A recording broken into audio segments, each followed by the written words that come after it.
Sure. We have with us today Darren Dean, producer.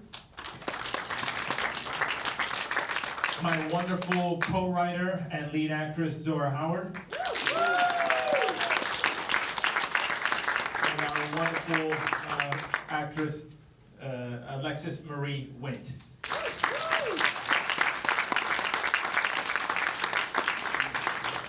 Welcome, everyone. This is such a beautiful film. I'm really blown away by it, so thank you for sharing it with us. I'd like to just mention that Zora yesterday received a special jury prize from our Future Now competition jury for writing and performance. So starting with that, can you tell us a little bit about how the story developed between the two of you are the co-writers? So tell us a little how you just developed the story. You worked together before, I know. Yes, so Rashaad and I have known each other for a very long time. We'll get into the specifics. Since she was 11 years old. Wow. Specifics. And when we knew each other, we met at a theater company in Harlem. I knew him as an actor. He also knew me as a writer. And when he was in NYU grad film, he did a short called Premature, and he cast me as the lead. And that was the first time we worked together on a movie set. But we've been friends ever since, and we've always been talking over the years about writing something together. But you know, we never quite got around to it. And then when I was in graduate school, he was like, I think now's the time. I was like, now, really? This is not great for me, but we did it. My breaks back, we get in the writer's room together, and we watched a lot of movies, listened to a lot of music, told a lot of stories. We always knew we wanted it to be a love story. We always knew we wanted it to be set in Harlem. And we always knew we wanted it to be from the point of view of a young black woman. Those were kind of our building blocks, and from that point forward, everything else was up in the air for us. So over the course of about 2 years, a year and a half, we found Ayanna and Isaiah, and yeah, the rest is history. So was there any connection to the Premature initial film? Yes, so the short film is about a 14-year-old girl gets pregnant in the Bronx and how she deals with it within her family and community. She actually brings the baby to term in that short film. But the world, the characters, the situation, a lot of that began to influence the feature. So we just embraced elements from the short as we wrote the feature. One of the things that struck me, the love story is beautiful and feels very real and is amazing. But I also really loved the female friendship the female friendships in the movie and how real they felt. Just thinking about me and my girlfriends when we were that age, just the laughter and the ebbs and the flows and the getting mad at each other and the coming back together. You really developed a family. So maybe Alexis, would you like to tell us a little bit about how you did that? Yeah, sure. So it's real too. So it's actually what's also real because Zora and I are real life friends, and I've known her since I was 13. We met through poetry, so it was a lot of real life experience to draw on there. But yeah, we had so much fun on set. The girls, all of us, are still in the text message group to this very day, keeping in touch. So it was really easy because everyone just clicked so well. Casting was amazing. And Darren, can you tell us a little bit about how you got involved and what it was like to make a movie, right? I mean, right in the middle of Harlem. Well, first of all, I've known Rashaad for many years, since we both were kind of on the festival circuit at the same time when he had Den Hill Road, and I had worked with Sean Baker on Prince of Broadway. Always had wanted to work with, always had wanted to work with Rashaad because I thought he was such a gifted filmmaker. And he had contacted me when I was wrapping up another film, and ended up kind of just flying back from that and just diving right in with these guys. Shooting in Harlem, fits into the kind of stuff that I want to do. I mean, things that are stepped over or disappearing rapidly, which Harlem, is getting a little more gentrified now.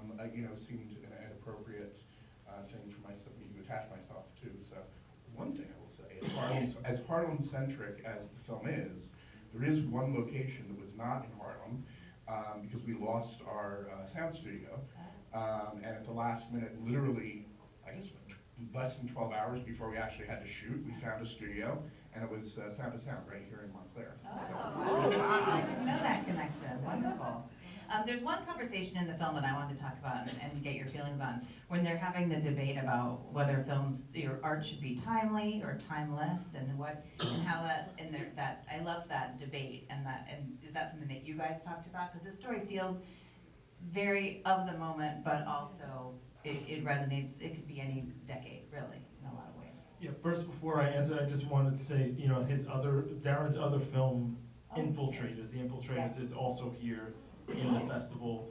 Both premiered at Sundance, so he went back to back, and just Superstar producer. Yeah. absolutely superstar producer. Just goes to the work that he does. 5:45 screening. Okay. Yeah, stick around. But yeah, as far as the kind of story we wanted to tell, and I think the responsibility of Black artists definitely came into our conversations a lot about what it was that we felt responsible about putting on the screen, and we felt like there's a large dearth in Black cinema of stories that just deal with our lives as they are. A lot of times we feel like we turn on the TV screen and we see films and TV shows that deal with Black pain and death, and brothers get killed in the streets, and police brutality, and those stories need to be told. We understand why they are told, but there's a whole bunch of other stories that also need to be told, and we felt like we need to tell it, so I don't know if you want to expound on it, but yeah.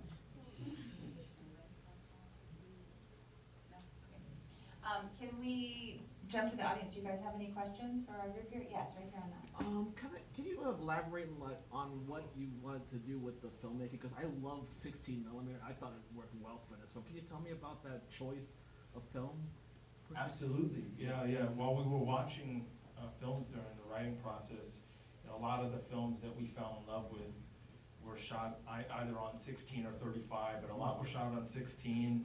And in this day and age, there are not many films that are shot on film, especially at this budget level, which gave my producers a bit of a heart attack. But we felt like we really wanted to embrace that aesthetic, especially because Harlem is changing, because the Harlem of yesteryear is sort of vanishing. We wanted to immortalize this story of young Black love on celluloid before Harlem changes completely. Also, the way we see Black bodies, I just felt like that texture of film would just be so much more respectful to Zora's body in her youth than digital. Digital can be so harsh sometimes, so we really love the aesthetic, and I hope you did too. Oh, Stunning. Yes, back over there. I was wondering why you chose the title to be Premature. Oh, let's talk about your title. Do you have your question too? Well, I guess that's a nice segue into should the title, between the two that you guys heard at the top, Premature or Harlem, My Love, can I get a hands in the air for Premature?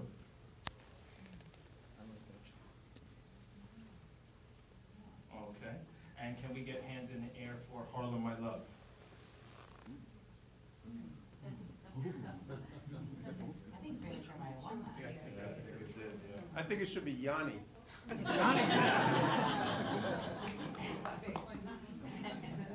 Yeah, obviously, Zora and I have a long history with Premature, just from it being a short film that was on this festival circuit over 10 years ago. And, but yeah, well, when we struggled for a minute. I think it was like at least, I don't know, it was like at least a year that we went with it just being completely untitled. And then, when we had to actually like choose one, we were thinking about it, and we felt like, because we embrace so many elements from the short, although she doesn't bring the baby to term, it still is applicable to her life and where she is in her life at this moment, and where the relationship is. You probably have something you want to say about it. No? love story, and that's really wanting to center the love story. And that final moment on screen too is something that we went back and forth about. It was always kind of written there on the platform, but what exactly we see, and does it show up, and do they touch, and all that, that was, but I think the thing we were both striving for is that the takeaway is that this was an important love, and it was a big love, and it was a significant love, and the way that it played out doesn't take away from that. It doesn't devalue the love. She might not have been ready for it. Neither of them may have been ready for it when it met them in their lives, but that doesn't make it a big love. And I think Premature does something to capture that in terms of. But you know, there's other titles. Yanni, yes. There's some incredibly powerful scenes, like in the bathtub, but the one between you and the mother, where no words were spoken, was that how it was scripted, or how was that? That was how it was written? No words? No, actually. When we first wrote it, there was a little Just bit. one word. There was a little bit more. Was it just one word? One word. What was the word? Oh, Ayana. Oh, 2 words. Oh, Ayana. Oh, Ayana. But the incredible Michelle Wilson, who plays Sarita, who Yeah. played my mother, when she came into the audition room, I was there, Rashaad was there, I read across from her, and she did that scene, and then she didn't say any more words. And we were both so blown away that we were like, I guess that's how the script on set, because she just took that room over with her performance, and it was right, so. I just have one more question about, you mentioned that you met through poetry, and I wonder, so can you tell us a little bit about the writings in the film? I wanted to ask about those, they're so beautiful, and are they from you in the past? Did you write them for the film? Where did they come from? Yeah, so most all of them were written for the film. Funnily enough, there was no poetry in the film when we first wrote it.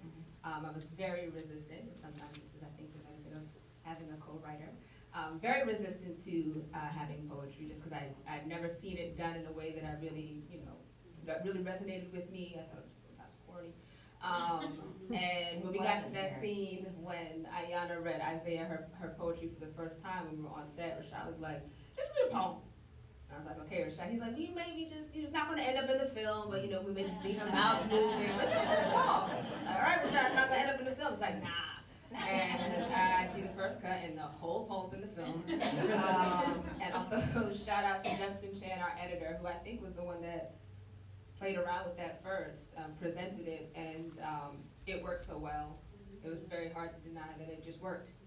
And from that, when that was in post, and that point forward, I was getting phone calls on the daily, kind of like, can you just write a little something else? Can we write a little something else?